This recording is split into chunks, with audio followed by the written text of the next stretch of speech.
Hello friends, स्वागत है आपका ज्योग्राफी का एक और इंपॉर्टेंट वीडियो पे। दोस्तों, बहुत सारे एग्जाम में भारत की जो सिंचाई व्यवस्था है और कृषि संबंधित क्वेश्चन पूछा जाता है।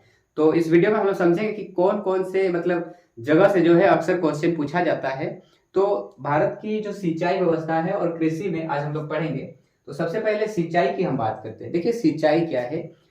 खेतों में कृत्रिम रूप से जल देना ही कहलाता है सिंचाई। खेतों में कृत्रिम तरीके से जल देना ही कहलाता है सिंचाई। देखिए, अभी अगर वर्तमान समय की अगर हम बात करें तो बहुत सारे किसान जो है वर्षा जल पर निर्भर रहते हैं, उसके थ्रू सिंचाई तो करते हैं, लेकिन कहीं ना कहीं बहुत सारे ऐसे भी किसान होते हैं जो कृत्रिम तरीके से सिंचाई करते हैं। तो एग्जाम के पॉइंट ऑफ व्यू से क्वेश्चन कहाँ कहाँ से बनता है? देखिए, भारत में जो सिंचाई व्यवस्था, सिंचाई परियोजना, तो तीन प्रकार की परियोजनाएं यहाँ पर है। बृहद, मध्यम और लघु सिंचाई हम लोग पढ़ते हैं। और विश्व में सबसे अधिक, विश्व में सर्वाधिक सिंचाई वाला जो क्षेत्र है, याद रखिएगा, चीन, और सेकंड में आती है भारत। सबसे ज्यादा सिंचाई होती है चीन में। आप ऐसे ही नॉर्मली डाटा याद कर सकते हैं। 21% जो है चीन और 20.2% जो है भारत, जो है सिंचाई सिंचित वाला क्षेत्र है। और सबसे लंबी जो सिंचाई नहर है भारत में, वो है इंदिरा गांधी नहर। ये आपको मिल जाएगा सतलज नदी पे। पंबा सिंचाई परियोजना, ये जो पंबा सिंचाई परियोजना जो कि केरल में है, याद रखिएगा, और ये पंबा नदी पे ही आपको मिल जाएगी, पंबा नदी।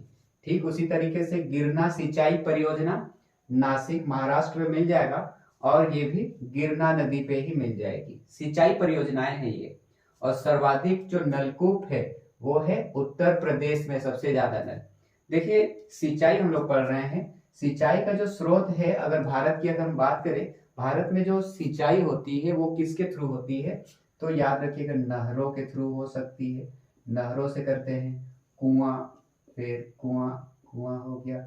इसके बाद नलकूप से करते हैं, नलकूप। फिर तालाब के थ्रू भी करते हैं। नदी, नदी, नदी से बहुत कम करते हैं, क्योंकि जो भारत की जो अधिकांश नदियां हैं, बहुत कम ऐसी नदियां हैं जिस पर साल भर बारहमासी जल होती है, लेकिन बहुत सारे ऐसी नदियां होती है जिसका जल का स्तर कम हो जाने के कारण जो है सिंचाई जो है पूरी तरीके से नहीं होती है। तो यहाँ पर मैंने बोला था, जो भारत की जो सिंचाई परियोजनाएं हैं, बृहद और मध्यम, इन बृहद और मध्यम में भी याद रखिएगा, ये दोनों ये कम होती है। 37% के करीब जो है बृहद और मध्यम वाला होती है। 63% बच गया, 63% जो है लघु। तो लघु सिंचाई परियोजनाएं भारत में ज्यादातर है। और इसी से रिलेटेड ही, सिंचाई से रिलेटेड कुछ इंपॉर्टेंट फैक्ट्स और याद रखिएगा कि भारत में अगर सिंचाई की हम बात करें तो भारत में सिंचाई में, भारत में कुल बोए गए क्षेत्रफल का लगभग 33%, एक तिहाई भाग पर जो है सिंचाई सुविधा उपलब्ध है, एक तिहाई भाग पे। और वर्तमान समय में भारत में, वर्तमान समय में भारत में सिंचाई का जो प्रमुख साधन है वो कुआं और नल है। ये दोनों है भारत में वर्तमान समय में। कुआं और नल जो है सिंचाई का प्रमुख साधन है, ये याद रखिएगा। और तालाब का भी यूज किया जाता है। और तालाब द्वारा, यहीं पर लिख दे रहे, तालाब द्वारा सर्वाधिक, तालाब द्वारा सर्वाधिक जो सिंचाई करता है, याद रखिएगा, तमिलनाडु करता है। ये साउथ इंडिया वाला सबसे ज्यादा तालाब के थ्रू जो है सिंचाई किया जाता है तमिलनाडु में। उत्तर प्रदेश वाला तो मैंने बोला, सर्वाधिक जो नलकूप है वो आपको मिल जाएगा उत्तर प्रदेश में। और नलकूपों के सघनता वाला राज्य भी यही है, उत्तर प्रदेश। और तालाब वाला तो मैंने बोला। और तालाब ना केवल तमिलनाडु का है, बल्कि ये प्रायद्वीपीय भारत में सिंचाई का प्रमुख साधन है, तमिलनाडु के अलावा भी। और सर्वाधिक सिंचाई की क्षेत्रफल अगर पढ़े, सर्वाधिक सिंचाई का जो क्षेत्रफल है वो यूपी है सबसे पहले, फिर राजस्थान, और फिर मिल जाएगा पंजाब। सबसे ज्यादा क्षेत्रफल पर जो है सिंचाई यहाँ होती है। लेकिन अगर परसेंटेज में बोला जाए कि सबसे ज्यादा जो सिंचाई होती है वो कहाँ होती है, तो पंजाब, याद रखिएगा, सबसे ज्यादा परसेंटेज में पंजाब का नाम याद रखिएगा। 97% के करीब जो है इस पर जो है सिंचाई होती है। और सर्वाधिक अगर असिंचित वाला क्षेत्र बोला जाए, जहां पर सिंचाई सबसे ज्यादा नहीं होती है, ऐसे में याद रखिएगा महाराष्ट्र और राजस्थान, सिंचाई सबसे कम होती है असिंचित क्षेत्रफल वाला राज्य में, महाराष्ट्र और राजस्थान। तो कुछ इंपॉर्टेंट हम लोग टर्म पढ़े यहाँ पर। और जो एग्जाम की दृष्टि से इम्पोर्टेंट तो है ही, अक्सर क्वेश्चन भी यहाँ से पूछा जाता है। अब हम लोग कृषि से संबंधित पढ़ेंगे। देखिए कृषि, भारत का कुल क्षेत्रफल का अगर हम बात करें, कृषि वाला भारत का कुल क्षेत्रफल जहाँ पे कृषि होती है, उसमें कृषि वाला में हम पढ़ रहे हैं 51% जो है भारत का टोटल जो क्षेत्र है, क्षेत्रफल, कुल क्षेत्रफल का 51% पर कृषि होती है, 24% बंजर है, फिर 21% वन है और चारा का 4%। ये डाटा जो है आप ऐसे अनुमान के लिए कर सकते हैं कि कितना कितना भाग पे जो है कृषि होती है, कितना बंजर वाला, वन वाला क्षेत्र, कितना चारागाह वाला। तो ये डाटा आप याद कर सकते हैं। सबसे ज्यादा जो है कृषि होती, तो भारत एक कृषि प्रधान देश है, हम लोग को पता है। ये जो फसल है, ये फसल को हम पढ़ते हैं, 3 प्रकार की फसल है, एक खरीफ फसल, रबी फसल और जायद फसल। रबी फसल जो है ये वर्षा ऋतु वाला फसल है, वर्षा ऋतु वाला। रबी फसल शीत ऋतु वाला और जायद फसल ये ग्रीष्म ऋतु वाला, गर्मी सीजन वाला है। तो वर्षा ऋतु वाला, देखिए बारिश कब होती है, लगभग जून जुलाई, इसका कोई टाइमिंग फिक्स नहीं है। बारिश आपको जून जुलाई में मिल जाएगी और अक्टूबर नवंबर में जो है आपको इसका जो है टाइमिंग, हम बोल रहे हैं खरीफ फसल की, लगाया जाता है जून जुलाई में और काटा जाता है अक्टूबर नवंबर के तरफ। इसके उदाहरण में याद रखिए धान, मक्का, कपास। धान की अगर हम बात करें, जून जुलाई से जो है स्टार्ट करते हैं और फिर अक्टूबर नवंबर में इसको काटा जाता है।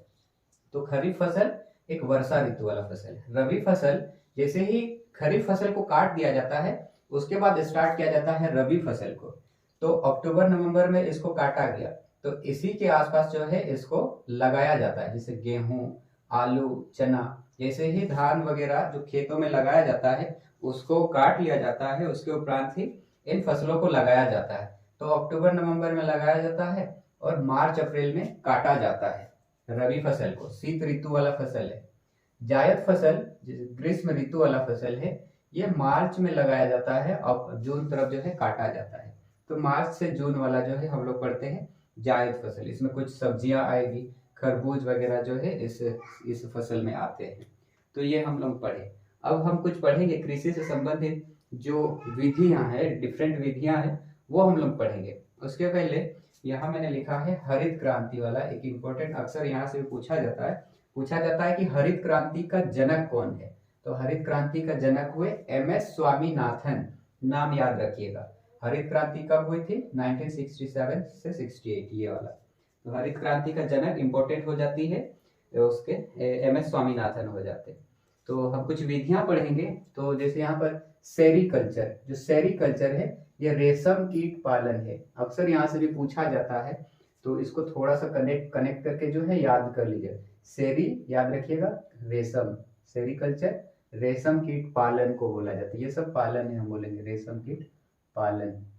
एपीकल्चर, एपी मधुमक्खी के लिए होती है। पीसी कल्चर मत्स्य, पीसी जो पढ़ते हैं मत्स्य के लिए, मछली के लिए। फिर फ्लोरिकल्चर ये फूलों का उत्पादन के लिए, फलों का उत्पादन के लिए। विटी अंगूर के लिए होती है, विटीकल्चर अंगूर के लिए। वर्मिकल्चर ये केचुआ के लिए होती है। पोमोकल्चर फलों का उत्पादन के लिए। ओलेरीकल्चर, ओलेरी ये सब्जियों का उत्पादन के लिए। हार्टिकल्चर बागवानी के लिए। फिर एरोपोनिक ये हवा में पौधों को उगाया जाता है, हवा में पौधों को उगाना।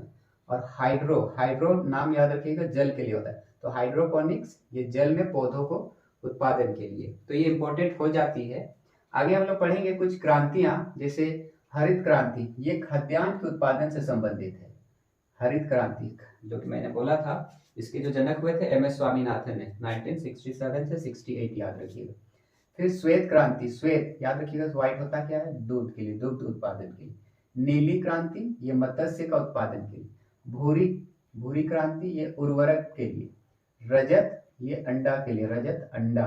पीली तिलहन, ऐसे याद कीजिए, पीली तिलहन। लाल टमाटर। गुलाबी ये झींगा मछली। बादामी ये मसाला के लिए। सुनहरी क्रांति फल के लिए, सुनहरी फल। गोल आलू के लिए। स्वर्ण क्रांति ये बागवानी के लिए। और कृष्ण वाला बायोडीजल। तो इन उत्पादन को भी याद रखिएगा, ये क्रांतियां जो है इंपॉर्टेंट हो जाती है।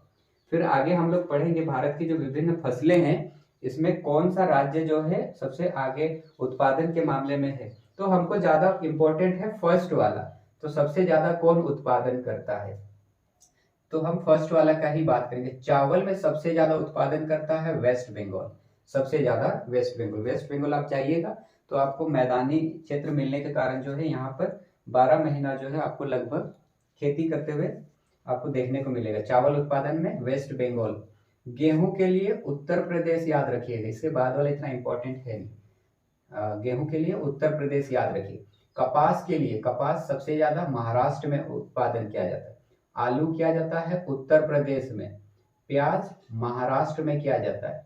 गन्ना किया जाता है यूपी में। फिर चना सबसे ज्यादा मध्य प्रदेश में। बाजरा किया जाता है राजस्थान वाला याद रखिएगा। मक्का सबसे ज्यादा उत्पादन किया जाता है कर्नाटक में। फिर जूट, जूट सबसे ज्यादा उत्पादन किया जाता है वेस्ट बंगाल में। फिर सूरजमुखी कर्नाटक में। सोयाबीन सबसे ज्यादा महाराष्ट्र में किया जाता है।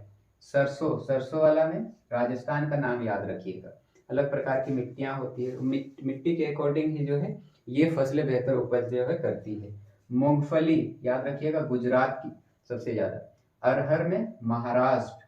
फिर कोयला सबसे ज्यादा कहाँ पाया जाता है, तो झारखंड, उड़ीसा, छत्तीसगढ़ ये सब में पाया जाता है।